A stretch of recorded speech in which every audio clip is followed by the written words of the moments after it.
Hey everyone, it's Zack Beck. The stock market has been very volatile as of late. It might be causing you to ask yourself whether or not you should be investing right now. This is an important question to ask yourself depending upon your risk tolerance as well as where you stand financially in your life. But I believe it's also important for you to understand the historical context that we are operating with and the types of fluctuations we have seen throughout the course of history in the stock market. Then you can factor that into how it's going to affect your long-term success financially, and that hopefully can provide you with more peace of mind when it comes to either saving your money, investing your money, or sitting on the sidelines depending upon what is going on. So let's take our time, dive in the details, jump into it right now.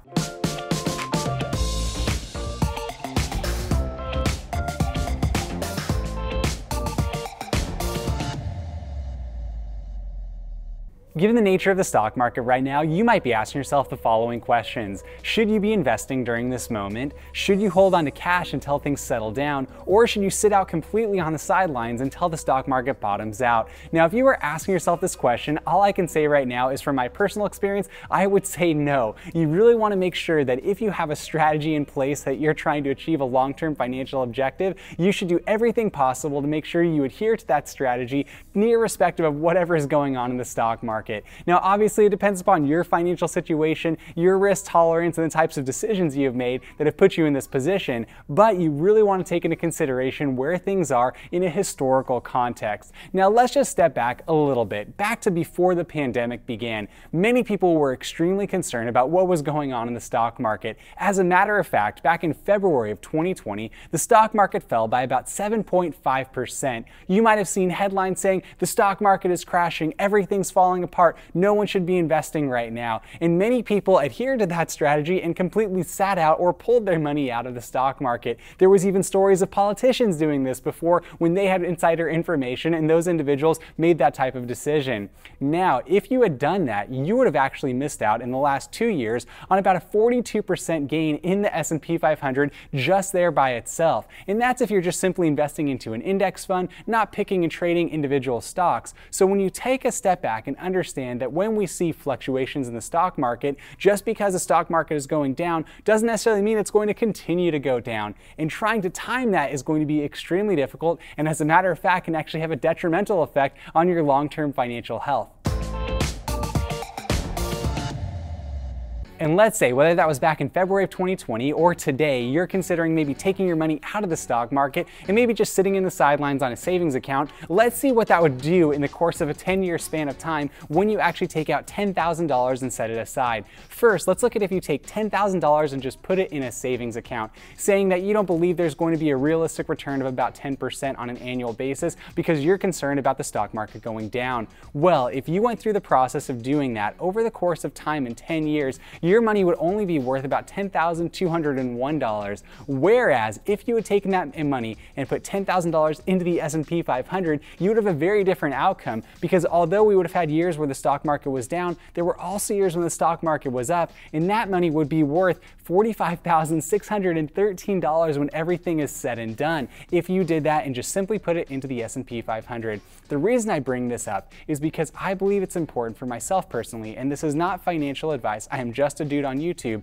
but I would say that my particular strategy is to invest into index funds, into things that have a proven track record and aren't nearly as volatile as what we see in certain individual sectors when you're going to individual stocks, say like GameStop, AMC, Tesla, and others that potentially have good upside, but on the flip side can also lose you money significantly. So when you think about your strategy, your risk tolerance, and where you are at right now in your financial health, you want to bear in mind that although we might have ebbs and flows where things seem a little bit scary, especially with the way it gets perpetuated in our media, where headlines say the stock market is crashing, everything is falling, you gotta sell, you shouldn't have a 401k, etc. That is really just a lot of scare tactics that you're seeing. It's clickbait for the most part, and the people who are writing those articles don't really have your best interests at heart. Now, I'm not here to cast aspersions on everyone out there, but I would say it's always good to take a sober view when you're considering your finances, because you have specific objectives you're trying to achieve, whether that is buying a house, being able to not stop living paycheck to paycheck, being able to pursue a different objective, whatever it might be. So I just want you to bear in mind that if you want a bit of a safer and simpler approach to take, just don't pay as much attention to the headlines that you're reading all the time and allow your money to grow due to the benefits of compound interest and the historical returns we see in the stock market, specifically in the index funds. Now you might be saying to yourself, well, Zach, the stock market feels like it's crashing. Now here's something I think is important for you to bear in mind, and this is what we consider intra-year price declines. And what I mean by that is, on average, over the last 40 years, the S&P 500 has averaged an intra-year 12% decline. And what I mean by that is that it doesn't necessarily mean that we saw the price of the overall stock market decline in total for the course of that year. It just means that during the course of the year, we saw declines going down 12%, but it could end up a certain percentage point. For example, in 2020, we saw an intra-year decline of 34%, yet at the end of 2020, the S&P 500 was actually up 16%. What I'm trying to get at here with this is that although we might see times when the stock market declines, on average, historically, it does actually return and rebound, and it generally over periods of time is going to gain even more if you hold your money in the market. And think about this a little bit on a basis of where you're placing your money right now.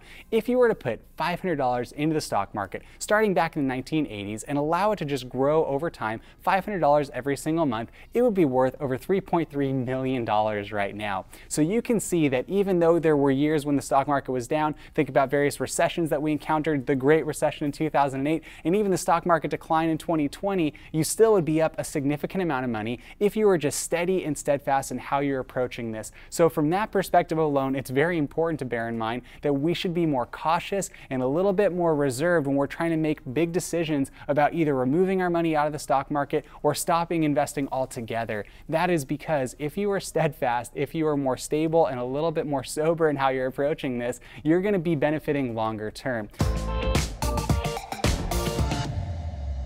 Well, you might be saying to yourself, well, Zach, that type of investing is pretty boring. You know what? I would say you're right. It is generally boring to invest into the index funds such as the S&P 500 or the total stock market index. But one of the reasons why I like having a more boring approach towards investing is it has proven track record and result. And in comparison to the types of headlines you're going to see about billionaire home tour, meme coin this, going to the moon that, all these things where you're seeing, oh, the millionaire morning routines, whatever it might be, all of the clickbait out in society, all of those things that are trying to tell you that if you just have a secret approach to take, if you just could have a different visualization, a different mentality, somehow you're going to become filthy rich. That is not necessarily the case for most people, and statistically it is not how it works either. And the reason why I believe it's important for you to understand that, I believe there's a lot of misinformation out in society. I personally am not extremely wealthy by any stretch of the imagination, but I'm comfortable in the sense of being able to have steady income and being able to invest that money strategically for long-term approaches so that way I can make sure that my family is taken care of, obtaining the certain objectives that I'm looking to do, but money doesn't become the sole focus of my life because I want to be focused on making a positive impact in this world, specifically doing things within my community, within my church, within my family, even here on YouTube where I'm trying to encourage people just to make wise decisions that hopefully benefit them in a positive way. So if you think about it from that vantage point, and if you're looking at investing and saying, I want to be a flashy investor, I want to make sure I pick a stock when it's low and sell it when it's high, I want to be hodling with all these different people, all that kind of stuff out there, I would say for certain people, it can work. But for the average person who's already working a normal job, has family and life and other responsibilities outside of investing, it's better to just take a safe and simple approach and place your money into something that you fully understand. And what I understand is the S&P 500 has a historical track record of returning anywhere between 7 to 10% on an annual basis when you adjust it for inflation and you have your dividends reinvested. So for me, that provides more peace of mind. Yes, it is boring, but I would say it does require much discipline because if you have that system set in place, you're automatically investing it, whether it's through your Roth IRA, whether you have maxed out a 401k, or if you're just investing into a brokerage account, if you're doing that and have it on autopilot where it's just going to steadily do that, you don't even have to think about the headlines on CNBC. You don't have to worry about what's being read in the Wall Street Journal. You don't have to worry about what people are screaming about on YouTube, on TikTok, or anything like that. You can just sit back and know, hey, over time my money is going to grow. And also what you're going to find is that you're going to be steadily doing it, just like any sort of habit you develop in your life, whether that's for fitness, whether it's for your finances, whether it's for your family. As long as you're developing these habits and systems, it'll produce the types of results you're wanting long term. Whereas if you're sitting on the sidelines and waiting for the opportunity, the right time to do something, you might miss out completely. Like I had previously said, if you had taken your money out of the stock market in the beginning of the pandemic and didn't invest, you would have missed out on a 42% gain just over the course of 2 years by simply leaving your money there and putting it into the stock market. So I'm just saying that if you're taking this type of approach and you're concerned about what's going on in the stock market, concerned of a recession, or because you're reading headlines that are very scary, Obviously, you need to do what's best for yourself and make sure that your overall basics are taken care of, such as your food, your shelter, your utilities, and your transportation. But if all of that is taken care of and you have no outstanding debt and you're able to invest strategically, make sure you just keep doing it if you're looking to achieve a longer term goal. And hopefully it gets you out of that cycle of living paycheck to paycheck. Hopefully it puts you in a perspective where you can be even more of a positive impact in your community and in the lives of those who you love.